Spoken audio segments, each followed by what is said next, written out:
नमस्कार मित्रांनो, आज आपण 13वा पाठ बघूया. सशस्त्र क्रांतिकारी चळवळ. मागच्या व्हिडिओमध्ये आपण इंडिया हाऊस पर्यंत माहिती बघितली होती. आता आपण त्या समोरची माहिती बघूया. गदर संघटनेबद्दल माहिती बघूया. ब्रिटिश विरोधी क्रांतिकार्याला गती देणे, भारताला स्वतंत्र करण्यासाठी लढाऊ सैनिक तयार करणे ही गदर संघटनेची प्रमुख उद्दिष्टे होती. गदर संघटनेची प्रमुख उद्दिष्टे काय होती? ब्रिटिश विरोधी क्रांतिकार्याला गती देणे, भारताला स्वतंत्र करण्यासाठी लढाऊ सैनिक तयार करणे ही गदर संघटनेची प्रमुख उद्दिष्टे होती. लाला हरदयाळ, डॉक्टर खान खोजे यांनी गदर संघटनेची स्थापना केली. महत्वाचा आहे, गदर संघटनेची स्थापना कुणी केली? लाला हरदयाळ, डॉक्टर खान खोजे यांनी. हिंदुस्थान रिपब्लिकन असोसिएशन, सचिंद्रनाथ सन्याल, राजेंद्र लाहिरी, अशफाकुल्ला खान इत्यादींनी हिंदुस्थान रिपब्लिकन असोसिएशन ही क्रांतिकारी संघटना 1924 साली स्थापन केली. यावर आपल्याला प्रश्न विचारले गेले आहे की हिंदुस्थान रिपब्लिकन असोसिएशन ही क्रांतिकारी संघटना कधी स्थापन झाली? 1924 साली. कोणी स्थापन केली? सचिंद्रनाथ सन्याल, राजेंद्र लाहिरी, अशफाकुल्ला खान इत्यादींनी ही हिंदुस्थान रिपब्लिकन असोसिएशन क्रांतिकारी संघटना स्थापन केली. लक्षात राहू द्या, महत्वाची माहिती आहे. ब्रिटिश सत्ता संपुष्टात आणून भारतात प्रजासत्ताक संघराज्य स्थापन करणे हे या संघटनेचे उद्दिष्ट होते. आपल्याला उद्दिष्टांवर सुद्धा प्रश्न विचारले जाते, म्हणून लक्षात राहू द्या. हिंदुस्थान रिपब्लिकन असोसिएशन या संघटनेचे उद्दिष्ट काय होते? ब्रिटिश सत्ता संपुष्टात आणून भारतात प्रजासत्ताक संघराज्य स्थापन करणे हे या संघटनेचे उद्दिष्ट होते. क्रांतिकार्यासाठी पैसा आवश्यक होता. तो उभा करण्यासाठी क्रांतिकारकांनी 9 ऑगस्ट 1925 रोजी काकोरी रेल्वे स्टेशन जवळ सरकारी खजिना लुटला. हे तारीख लक्षात राहू द्या. या संघटनेच्या अनेक सभासदांना अटक होऊन फाशीची शिक्षा झाली, परंतु चंद्रशेखर आझाद हे पोलिसांच्या हाती लागले नाहीत.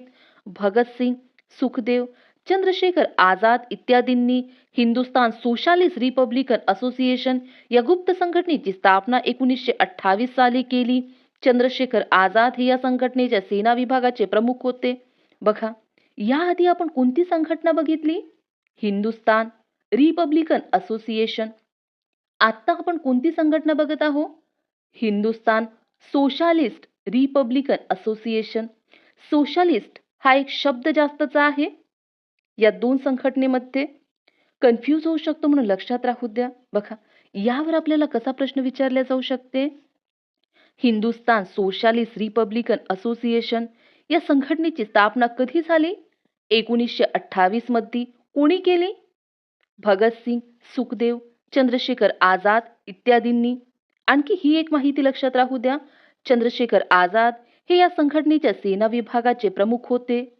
ब्रिटिश सरकारने कामगारांचे हक्क व जनतेचे राजकीय हक्क यावर बंधने घालणारी 2 विधेयके मध्यवर्ती कायदेमंडळात मांडली. या विधेयकांना विरोध करण्यासाठी भगतसिंग व बटुकेश्वर दत्त यांनी मध्यवर्ती कायदेमंडळात बैठक चालू असताना बॉम्ब टाकले. मात्र ते टाकताना कोणालाही दुखापत होणार नाही याची काळजी घेतली. इन्किलाब जिंदाबाद अशी घोषणा देत ते पोलिसांच्या स्वाधीन झाले.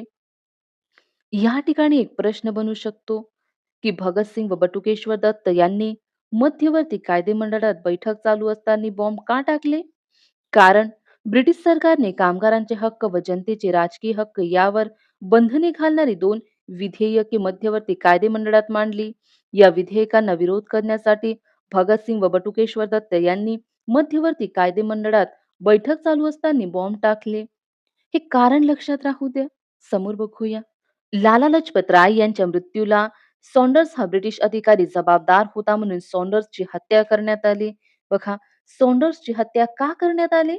कारण लाला लजपत राय यांच्या मृत्यूला सॉन्डर्स हा ब्रिटिश अधिकारी जबाबदार होता, म्हणून सॉन्डर्सची हत्या करण्यात आली. या हत्येचा आरोप भगतसिंग, सुखदेव आणि राजगुरू यांच्यावर ठेवून त्यांना फाशी देण्यात आले. भगतसिंग, सुखदेव आणि राजगुरू यांना फाशी का देण्यात आली?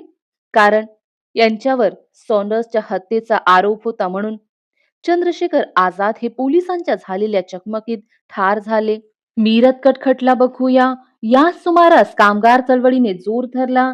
या चळवळीवर समाजवादी विचारांचा प्रभाव होता.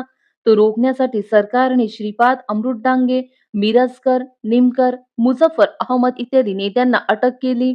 या ठिकाणी एक प्रश्न बनू शकते की सरकारने श्रीपाद अमृत डांगे, मिरजकर, निमकर, मुझफ्फर अहमद इत्यादी नेत्यांना अटक का केली?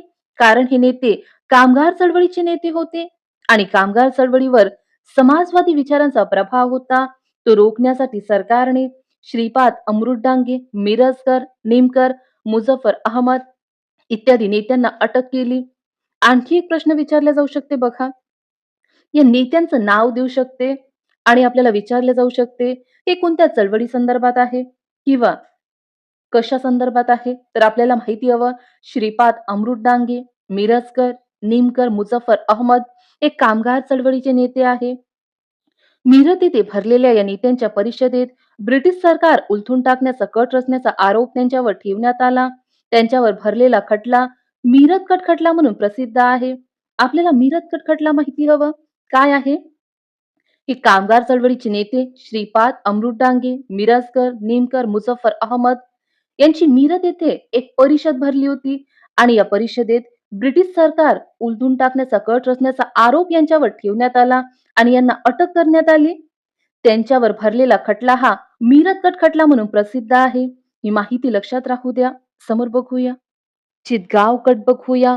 बंगालमधील चितगाव येथील शस्त्रागारावर हल्ला करण्याची योजना सूर्यसेन व त्यांच्या सहकाऱ्यांनी आखली. ही योजना चितगाव कट म्हणून ओळखली जाते. बघा, चितगाव कट हे काय आहे? तर बंगालमधील चितगाव येथील शस्त्रागारावर हल्ला करण्याची योजना सूर्यसेन व त्यांच्या सहकाऱ्यांनी आखली. ही योजना चितगाव कट म्हणून ओळखली जाते. क्रांतिकारकांनी शस्त्रागारावर हल्ला करून तेथील शस्त्रे लुटली, दळणवळण यंत्रणा बंद पाडली. या गटातील क्रांतिकारकांना अटक करण्यात आली. सूर्यसेन व त्यांच्या सहकाऱ्यांना फाशीची शिक्षा देण्यात आली. कल्पना दत्त यांना जन्मठेप झाली. प्रीतिलता वड्डेदार यांनी पोलिसांच्या हाती न लागता आत्माहुती दिली. हे दोन नाव लक्षात राहू द्या. कल्पना दत्त आणि प्रीतिलता वड्डेदार हे चितगाव कटातील क्रांतिकारक आहे. बंगालमध्ये शांती घोष, सुनिधी चौधरी आणि बीना दास यांचा सशस्त्र क्रांतिकारी यात सहभाग होता. भारतीय स्वातंत्र्य लढ्यात क्रांतिकारी चळवळीने महत्वपूर्ण कामगिरी केली. या ठिकाणी हा पाठ संपतो. आपण यावरचे काही प्रश्न बघूया. पहिली रिकामी जागा बघूया. महाराष्ट्रात 1904 साली रिकामी जागा येथे अभिनव भारतीय गुप्त संघटनेची स्थापना झाली. अभिनव भारतीय गुप्त संघटनेची स्थापना कुठे झाली? नाशिक येथे झाली. महाराष्ट्रात 1904 साली नाशिक येथे अभिनव भारतीय गुप्त संघटनेची स्थापना झाली. महत्वाची माहिती आहे, लक्षात राहू द्या. बंगालमध्ये रिकामी जागा ही क्रांतिकारी संघटना कार्यरत होती. कोणती संघटना? अनुशीलन समिती. बंगालमध्ये अनुशीलन समिती ही क्रांतिकारी संघटना कार्यरत होती. बॅरिस्टर श्यामजी कृष्ण वर्मा यांनी रिकामी जागा येथे इंडिया हाऊसची स्थापना केली. इंडिया हाऊसची स्थापना कुठे केली? लंडन येथे. बॅरिस्टर श्यामजी कृष्ण वर्मा यांनी लंडन येथे इंडिया हाऊसची स्थापना केली. हिंदुस्तान सोशालिस्ट रिपब्लिकन असोसिएशन या संघटनेच्या सेना विभागाचे प्रमुख रिकामी जागा होते. कोण होते? चंद्रशेखर आझाद होते. हिंदुस्तान सोशालिस्ट रिपब्लिकन असोसिएशन या संघटनेच्या सेना विभागाचे प्रमुख चंद्रशेखर आझाद होते. पहिला प्रश्न बघूया. राष्ट्रीय सभेच्या स्थापनेपूर्वी ब्रिटिश सत्तेविरुद्ध महाराष्ट्रात सशस्त्र उठाव कोणी केले? उत्तर बघूया आपण. या ठिकाणी उत्तर आहे बघा. राष्ट्रीय सभेच्या स्थापनेपूर्वी ब्रिटिश सत्तेविरुद्ध महाराष्ट्रात उमाजी नाईक, वासुदेव बळवंत फडके यांनी सशस्त्र उठाव केले होते. समोरचा प्रश्न बघूया. स्वातंत्र्यवीर सावरकर यांना शिक्षा का झाली? उत्तर बघूया आपण. या ठिकाणी उत्तर आहे बघा. स्वातंत्र्यवीर विनायक दामोदर सावरकर हे इंग्लंडमध्ये असताना भारतात गुप्तपणे क्रांतिकारकांना शस्त्रे पाठवत असत. या ब्रिटिश सरकार विरोधी कारवायांबद्दल विनायक दामोदर सावरकर यांना 50 वर्षाची शिक्षा झाली. समोरचा प्रश्न बघूया. तिसरा प्रश्न बघूया. सूर्यसेन व त्यांच्या सहकाऱ्यांनी कोणती योजना आखली? उत्तर बघूया आपण. या ठिकाणी उत्तर आहे बघा. सूर्यसेन व त्यांच्या सहकाऱ्यांनी बंगालमधील चितगाव येथील शस्त्रागारावर हल्ला करण्याची योजना आखली होती. समोरचा प्रश्न बघूया. अभिनव भारत, अनुशीलन समिती, हिंदुस्तान रिपब्लिकन असोसिएशन या तीनही संघटनेवर आपल्याला नेहमी प्रश्न विचारले जाते. म्हणून आपण पुस्तकामध्ये बघितलेली माहिती लक्षात राहू द्या. पाठाच्या शेवटी आपल्याला भगतसिंग यांच्याबद्दल माहिती दिली आहे. बघूया आपण. भगतसिंग यांनी क्रांतीचा मार्ग स्वीकारला होता, परंतु त्यांना या मार्गाच्या मर्यादेची जाणीव होती. केवळ सशस्त्र क्रांतीने भारताला स्वातंत्र्य मिळणार नाही, असे ते म्हणत. भगतसिंग यांना सामाजिक न्यायावर आधारलेला समाज भारतात निर्माण व्हावा, असे वाटत होते. या ठिकाणी हा पाठ संपतो. या ठिकाणी आपण थांबूया. आजची माहिती तुम्हाला आवडली असेल तर व्हिडिओला लाईक करा, शेअर करा आणि कमेंट करून नक्की सांगा. थँक